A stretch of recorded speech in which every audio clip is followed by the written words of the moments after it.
involved. Second half underway. Starting lineup returns for UMass Lowell. Livingston wide open three. Rolls off the rim, rebound to Coleman. Design play right out of the halftime to get Tyler Livingston an open look, and he had it, just couldn't knock it down.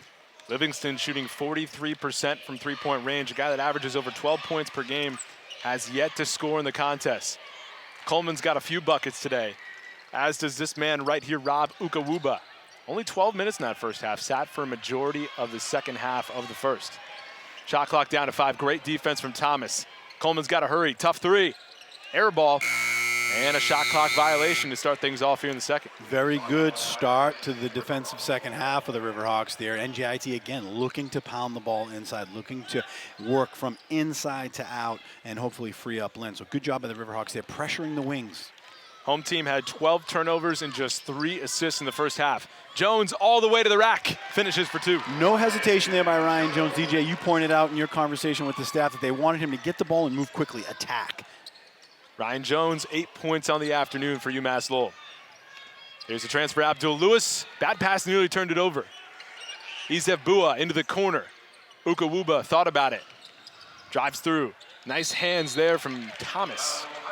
It'll stay here with NJIT. I tell you, Ukawuba could be one of those guards that if an NFL team gets a look at him, I mean, look, he could wind up on the gridiron next year. I mean, what a big, strong, athletic kid. He has great footwork. Very impressive.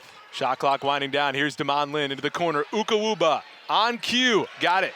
And he can stick the three. Rob Ukawuba, he can do a little bit of everything. All-time leading scorer at his high school in East Brunswick, New Jersey. And it is the senior who pushed the lead to 16. White finds Jones. Just had a basket moments ago. Tries a three and connects. Ryan Jones having one of his better performances of the season. Playing with a great pace after the first 2 games of the season where he kind of struggled a little. He's really found a nice rhythm. Lewis posts up inside with a left hand short. Rebound to Thomas. Ryan Jones, 2 3-pointers. Don't normally see him step outside for a triple. He's got the hot hand right now. White picks up a screen. Off the curl, wide open. Got it. Offensively for the Riverhawks, that's one of the first times we've seen since the first couple of minutes where the ball moved from left to right, one side of the court to the other. It's very important to do that because what happens is you're getting the defense to move, which creates openings. Isaac White capitalized. We'll get a whistle inside here and a travel before the foul. It's going back to UMass Lowell. Much better start here for the home team. Yeah, a little bit of momentum. You can kind of feel it here in the Songus Arena on the side of the Riverhawks. Need to capitalize, need to take care of the basketball. They're getting possessions because they're working hard defensively. They need to value those possessions. UMass Lowell only had 5 field goals in the first half. They've already made 3, and we haven't even played 3 minutes here in the second. Jones off the screen. Works off with Thomas with the left hand. A little bit too strong there. And then an over-the-back foul called on Borovac. But you like the aggressiveness with Ryan Jones right there. He's taking it upon himself, kind of assuming a leadership role there in the backcourt, knowing that this team is struggling offensively, him being a big-time high school scorer. Gotta love the aggressiveness. Stefan Borovac only played 5 minutes in that first half, 2 rebounds, and then his first foul of the game there. Coleman goes inside. He had the hot hand early on, and then a foul called. Thomas got too much of Coleman's arm there, but nice defense from Livingston, Jones, and Thomas. They'll charge the personal to Livingston. That's his 3rd foul. He better be careful. Could be more of Dontavius Smith here in the second. Ukawuba inside. Tried to go with the right hand on the left side, and it did not fall. Now White the other way. Finds Jones. Transition inside Borovac. Kick out. Livingston lets it go and hits. First basket of the game for Tyler Livingston. Lead down to 8 with under 17 to play in the second. And there's a great understanding of the game by Stefan Borovac right there. He could have taken that layup right there, but he understood the extra pass, kicking it out to Tyler Livingston to try to get him going.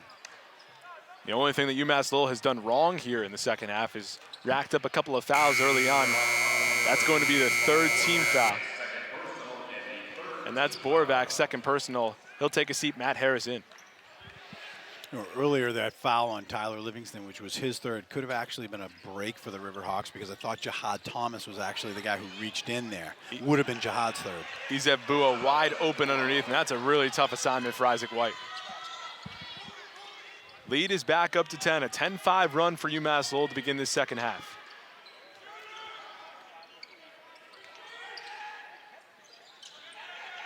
Thomas finds Jones, 15 on the shot clock.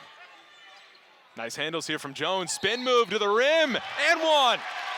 Ryan Jones cooking here in the second. How about the moxie on the New Mexico native? I mean, he is literally looking to score every time he touches the basketball. And right now, it's creating a lot of momentum for the Riverhawks, putting a little life not only in the team, but also in the building. Ryan Jones only averages 8 points per game. He's already at 13 here. It's a sophomore who had 18 points against Fort Wayne, 12 points against Liberty. Starting to have his coming out party these last couple of games. And that's what they expect from him. I mean, again, New Mexico State Player of the Year. When you get a State Player of the Year, even though New Mexico, not necessarily a hotbed for basketball, coming and playing at this level, you want them to be able to contribute at least by their sophomore season. NJIT was up by 18 late in the first half. Lead is down to 7 in the early minutes of the second half. Riverhawks have stepped up the defense. Here's Lynn. Shot clock down to 10. Way outside. Buries it. Damon Lynn between the three-point line and half court. And the lead right back to 10. Pretty demoralizing there for Ryan Jones. Really did a good job defensively on the ball with Lynn, but then Lynn steps out 30 feet and knocks one down. Riverhawks the other way into the corner. Harris lets it fly. That's good. Back-to-back three-pointers, and Harris cuts the lead to single digits. Great find right there, Jihad White. You mentioned earlier in talking to the NJIT coaching staff that they mentioned Jihad's ability to see the floor and deliver it. Lewis off the catch. Here's the freshman Gibbs. We get another foul away from the ball. But we hit a break here in the second half. UMass Lowell looking a lot better, but Damon Lynn and the NJIT Highlanders have other ideas.